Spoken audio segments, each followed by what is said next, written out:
நண்பர்களே, Indian football news தான் பார்க்க போகிறோம். டீட்டெயிலாக பார்க்கலாம் வாங்க.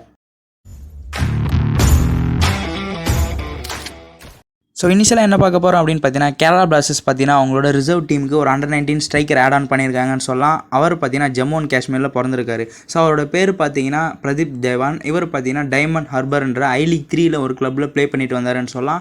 ஸோ இந்தியன் பிளேயர் தான். இப்போ அவர் பார்த்தீங்கன்னா கேரளா பிளாஸ்டர்ஸ் மூவ் பண்ணியிருக்காரு. கண்டிப்பாக அங்கேருந்து ஒரு பெட்டர் எக்ஸ்பீரியன்ஸை கெயின் பண்ணிப்பார். ஸோ இந்த மாதிரி பிளேயர்ஸ்லாம் இந்த மாதிரி ஐஎஸ்எல் கிளப்ஸில் மூவ் பண்ணால் அங்கே இருக்கிற பிளேயர்ஸ் கிட்ட ஒரு நல்ல லேர்னிங் பண்ணி, ஸோ இப்போ கேரளா பிளாஸ்டர்ஸ் பொறுத்த வரைக்கும் அவங்களோட மெயின் பிளேயர்ஸ்லாம் இன்ஜுரினால் சஃபர் பண்ணுறதுனால அவங்களோட ரிசர்வ் டீம்லேருந்து பார்த்தீங்கன்னா அகாடமிலேருந்து பார்த்தீங்கன்னா பிளேயரை உள்ளே கொண்டு வராங்க. அவங்களும் பார்த்தீங்கன்னா நல்லா பண்ணிட்டு வராங்க. எக்ஸாம்பிள் ஐமன் சொல்லலாம். ஸோ அந்த வருஷத்தில் பார்த்தீங்கன்னா கண்டிப்பாக இவர் அங்கே ஒரு பெட்டர் கேமை, ஒரு பெட்டர் எக்ஸ்பீரியன்ஸை கற்றுப்பார் அப்படின்னு நம்ம சொல்லலாம்.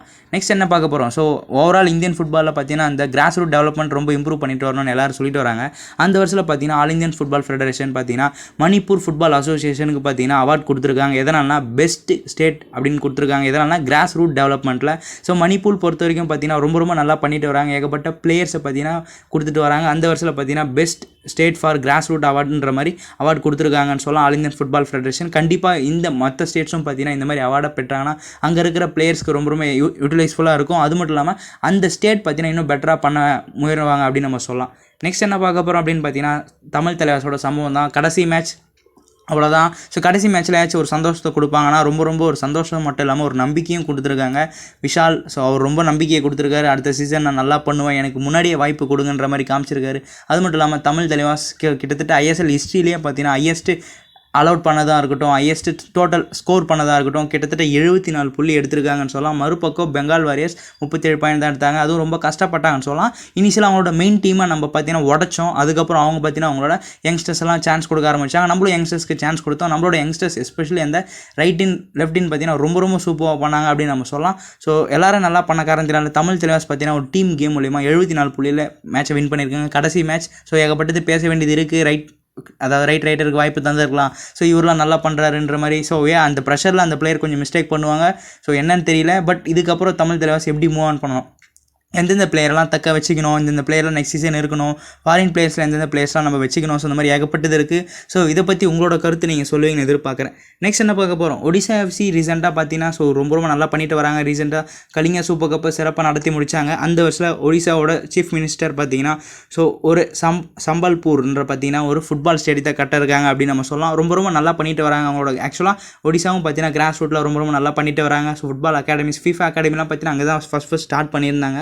ஸோ அந்த வருஷத்தில் பார்த்தீங்கன்னா ஸோ இவர் நவீன் பட்நாயக் அவர் பார்த்தீங்கன்னா ஸோ கிட்டத்தட்ட 350 கோடி மதிப்பிலான ஒரு ஃபுட்பால் ஸ்டேடியத்தை, ஃபுட்பால் அகாடமியை பார்த்தீங்கன்னா திறக்க இருக்காரு அப்படின்னு நம்ம சொல்லலாம். ஸோ கண்டிப்பாக ரொம்ப பெட்டராக இருக்கும். அங்கே இருக்கிற லோக்கல் பிளேயர்ஸ்க்குலாம் அந்த ஃபுட்பால் ஸ்டேடியத்தில் ஒரு பெட்டர் கேம் எதிர்பார்ப்பாங்க. அது மட்டும் இல்லாமல் ஒரு சூப்பர் கேம் அமையும். ஒரு நல்ல மேட்ச் ஹோஸ்ட் பண்ணது மூலிமா அவங்க ஒரு பெட்டர் எக்ஸ்பீரியன்ஸை கெயின் பண்ணிப்பாங்கன்னு சொல்லலாம். ஸோ இதே மாதிரி மற்ற ஸ்டேட்டில் பார்த்தீங்கன்னா இதெல்லாம் பண்ணால் இன்னும் பெட்டராக இருக்கும். நெக்ஸ்ட் என்ன பார்க்க போகிறோம்? ஸோ மறுபக்கம் அப்படியே ஐஎஸ்எல்லை பற்றி திரும்பி பார்த்தா, ஐஎஸ்எல் மேட்ச் 15, அதாவது மேட்ச் வீக் பார்த்தீங்கன்னா 15 முடிஞ்சிருக்கு. ஸோ இன்னும் ஒரு 7 இருக்குது அப்படின்னு நம்ம சொல்லலாம்.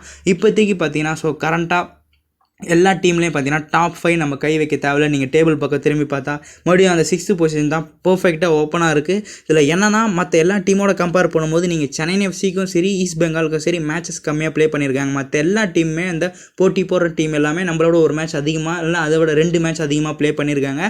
ஸோ அதனால் நம்ம பார்த்தீங்கன்னா ஒரு பாயிண்ட் கம்மியாக இருக்கும். ஒரு மேட்ச் நம்ம ஜெயிச்சாலும் ஆட்டோமேட்டிக்காக ஒரு சரியான பாயிண்ட் டிஃப்ரென்ஸ் கிடைக்கும். எதனால்னா ரீசெண்டாக நார்த் ஈஸ்ட் யுனைடெட் பார்த்தீங்கன்னா கொஞ்சம் அடி வாங்கியிருப்பாங்க. அண்ட் பெங்களூர் எஃப்சி பார்த்தீங்கன்னா மும்பை சிட்டி தோற்றுருப்பாங்க. ஸோ இது எல்லாமே பார்த்தீங்கன்னா ஒரு குட் அட்வான்டேஜ். ஸோ இந்த 2 டீமுக்கு ஏன் நான் ஈஸ்ட் பெங்காலே கூட சேர்த்துக்கிட்டேன்னா சேம் செட் ஆஃப் மூமெண்ட்டில் தான் இருக்கும். அவங்களும் நல்லா பண்ணிட்டு வராங்க. ஸோ அதனால் சென்னை, ஈஸ்ட் பெங்கால் பார்த்தீங்கன்னா ரெண்டுமே சேம் பாயிண்டில் இருக்காங்க வித் சேம் மேட்சஸோட. ஸோ கண்டிப்பாக அடுத்து வர மேட்சை வின் பண்ணுற மூலிமா இன்னும் ஒரு பாயிண்ட் டிஃப்ரென்ஸ் ஏற்படும். ஸோ அந்த மேட்சஸ் ஒன்று முக்கியம். ஏன்னா மற்ற டீம் பார்த்தீங்கன்னா அதிகமாக ப்ளே பண்ணியிருக்காங்க. அதனால் நம்மளுக்கு ஒரு ஹை சான்ஸ் இருக்குது. சப்போஸ் 2 டீமும் ஈக்குவல் மேட்சஸ் ப்ளே பண்ணி சேம் பாயிண்டில் இருந்தாலும் கொஞ்சம் கஷ்டப்படுற மாதிரி இருக்கும். ஸோ இப்போ சென்னை எஃப்சி பொறுத்த வரைக்கும் ஒரு நல்ல வாய்ப்பு இருக்குது. அடுத்த மேட்சை வின் பண்ணாங்கன்னா இன்னும் ஒரு பெட்டர் ஐடியா கிடைக்கும் இந்த டேபிள் அனலைஸ் பண்ண. நெக்ஸ்ட் என்ன பார்க்க போகிறோம்? சச்சின் சுரேஷ்க்கு தான் இன்ஜுரி ஏற்பட்டிருக்கும். ஸோ கிட்டத்தட்ட ஒரு 40 நாள், அதாவது சரியாக ஒரு 5 இல்லைனா 6 வாரம் பார்த்தீங்கன்னா மேட்ச் ப்ளே பண்ண முடியாது. அந்த ஷோல்டர் இன்ஜுரி மாதிரி நியூஸ் கிடச்சிருக்கு. பட் இது கேரளா சைட்லேருந்து அஃபிஷியல் அனௌன்ஸ் பண்ண பிறகு நம்ம அப்டேட் பண்ணுறோம். அது வரைக்கும் இதை நம்ம ரூமராக கன்சிடர் பண்ணலாம். ஏன்னா அந்த அளவுக்கு அவருக்கு இன்ஜுரி ஏற்பட்டிருக்கான்ற மாதிரி ஒரு ஸ்டேட்மெண்ட் கிடச்சா நான் உங்களுக்கு அப்டேட் பண்ணுறேன். அது மட்டும் இல்லாமல் சென்னை மேட்ச்சில் மிஸ் பண்ண டிமாண்ட் டாக்கோஸ் பார்த்தீங்கன்னா அடுத்த வர எஃப்சி கோவா மேட்ச்சில் பார்த்தீங்கன்னா அவர் அவைலபிளாக இருப்பார் அப்படின்ற மாதிரி சொல்லியிருக்காங்க. கேரளா பிளாஸ்டர்ஸ் எஃப்சி கோவா பார்த்தீங்கன்னா சண்டே 25th February பார்த்தீங்கன்னா இருக்காங்க 7:30 மணிக்கு. அந்த மேட்ச்சில் அவர் அவைலபிளாக இருப்பார் அப்படின்னு நம்ம எதிர்பார்க்கலாம்.